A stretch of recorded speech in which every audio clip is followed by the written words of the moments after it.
Rejeição é terrível. Pode levar a atitude extrema. A pessoa que se sente rejeitada, principalmente a rejeição amorosa, esta pessoa, ela é capaz de tudo. Ela é capaz até da autodestruição. Eu tenho inúmeros exemplos de situações terríveis ocorridas porque a pessoa não teve a capacidade de olhar de frente a rejeição, de acatar, de aceitar. É fundamental entender que quando o cavalo está morto, deve ser desmontado.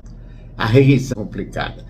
A rejeição em todos os aspectos, mas vamos iniciar principalmente com a rejeição amorosa. Uma filha de um amigo meu, 15 anos, foi rejeitada pelo namorado, acabou exterminando a sua própria vida, suicidando. Foi uma marca terrível para a família, foi algo muito difícil. Esfacelou a direção da família. Amigos que se destruíram por causa da rejeição nas drogas, no alcoolismo. Portanto, a rejeição, ela causa dor e é uma dor inexorável.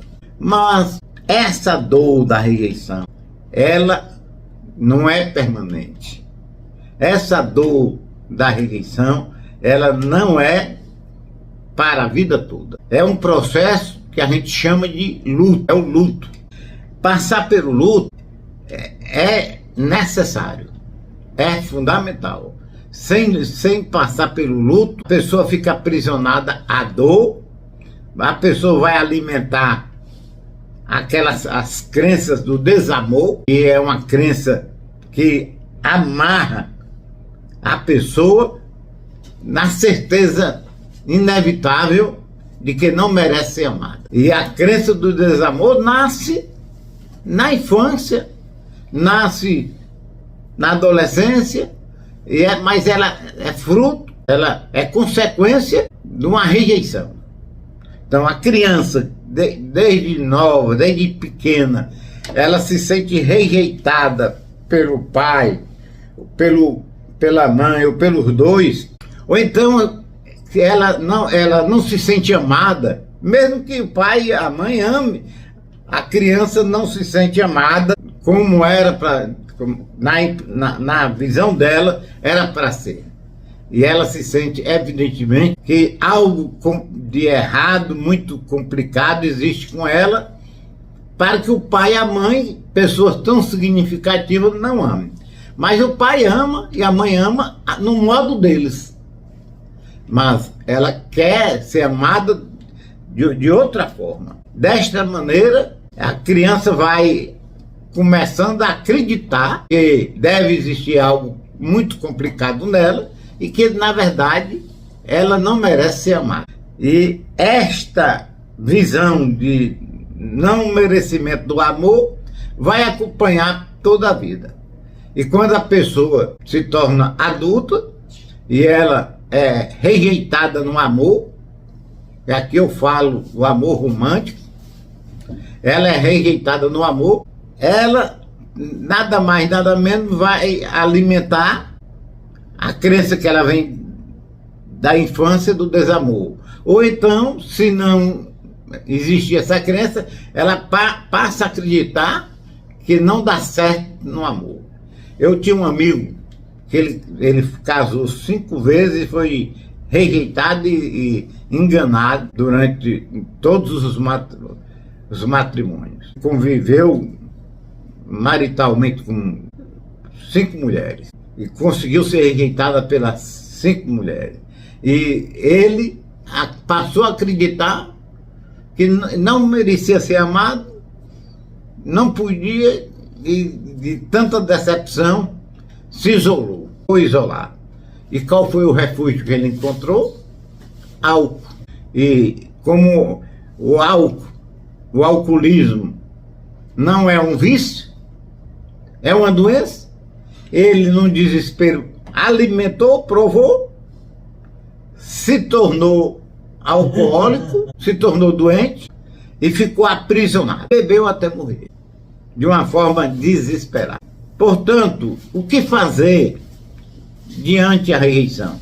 Eis a grande pergunta e a grande situação. Primeiro, a pessoa tem de aprender a gostar de si mesmo. Aprender a não nutrir, não alimentar nenhuma crença nuclear dessas crenças terríveis. Do desamor, do desengano e do desencanto. Não alimentar nenhuma destas crenças. Passar a gostar de si mesmo. Si mesma. Para passar a se autoaceitar.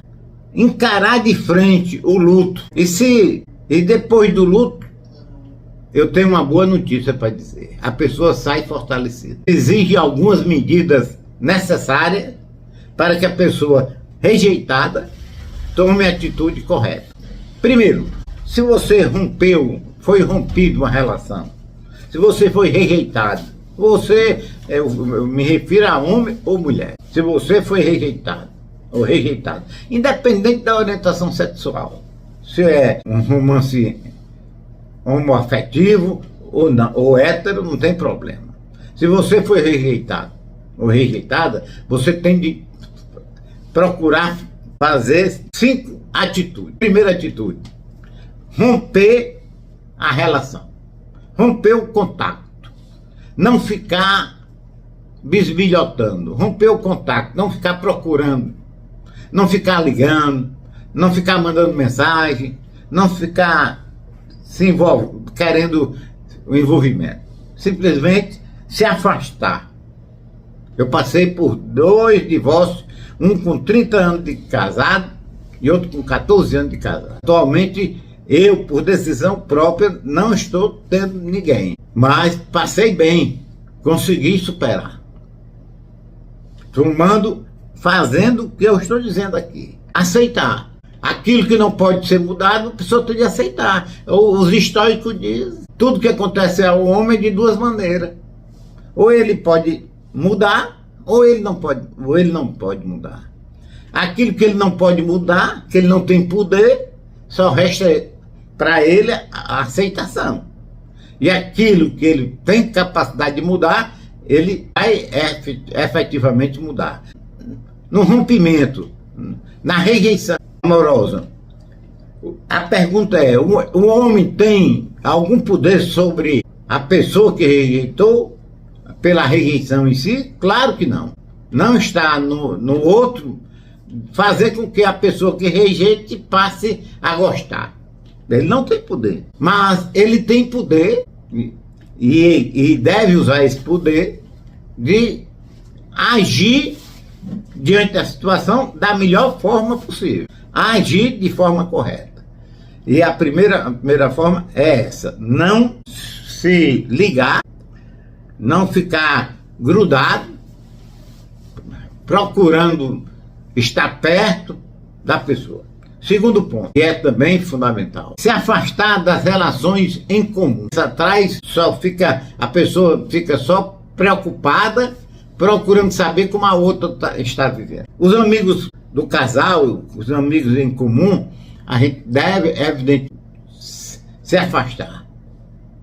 Porque se ficar ainda na relação, um fica trazendo notícia do outro, e a pessoa já está com a doença dentro de si, né?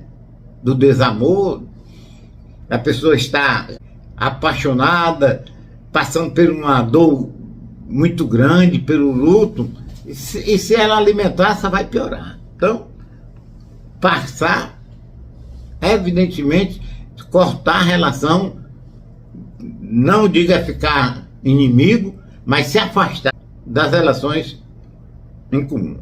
Terceiro ponto: procurar mudar os hábitos, procurar criar situações favoráveis para a sua própria vida, mudar de hábito, procurar outras amizades, procurar fazer caminhada, procurar fazer um acompanhamento psicológico, fazer uma leitura, buscar novas amizades, frequentar grupos, principalmente o grupo do CODA, Codependentes Anônimos, que proporciona, evidentemente,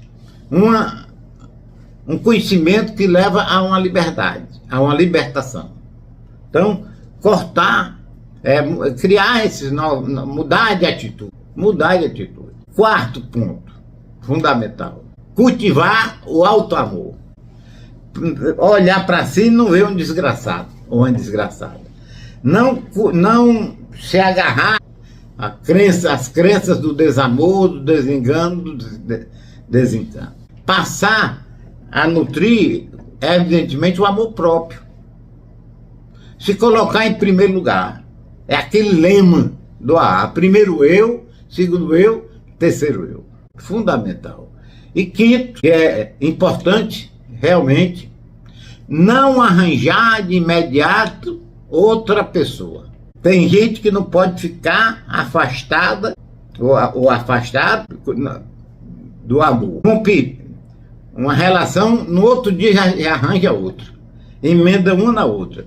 Vai atrair a mesma pessoa, só vai mudar o endereço e o CPF. Então, se a pessoa sai de uma relação, ela imediatamente procura outra pessoa, ela vai encontrar a mesma pessoa.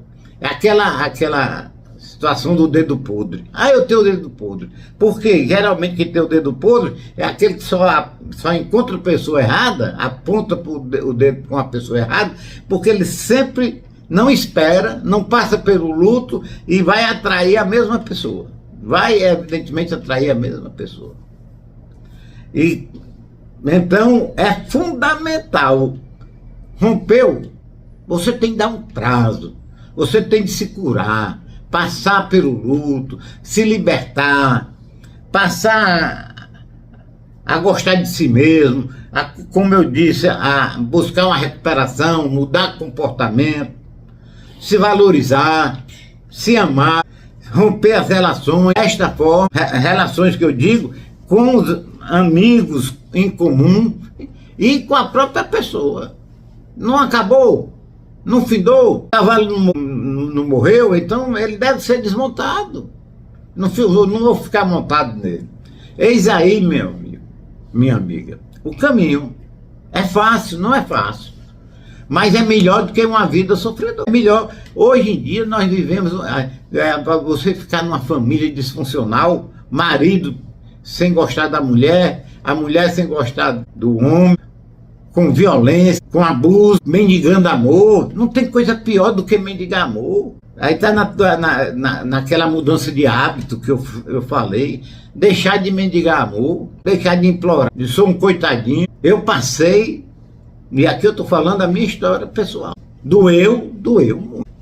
Principalmente o meu primeiro casamento. Mas houve o rompimento, não tinha mais possibilidade e eu aguentei firme. Não fui nem um dia pedir para voltar. Eu me isolei, passei a ter contato novamente com ela, já depois de muitos anos, mas já estava livre da segunda esposa do mesmo jeito. Essa foi mais fácil, porque eu já tinha a prática da primeira, eu já sabia como fazer.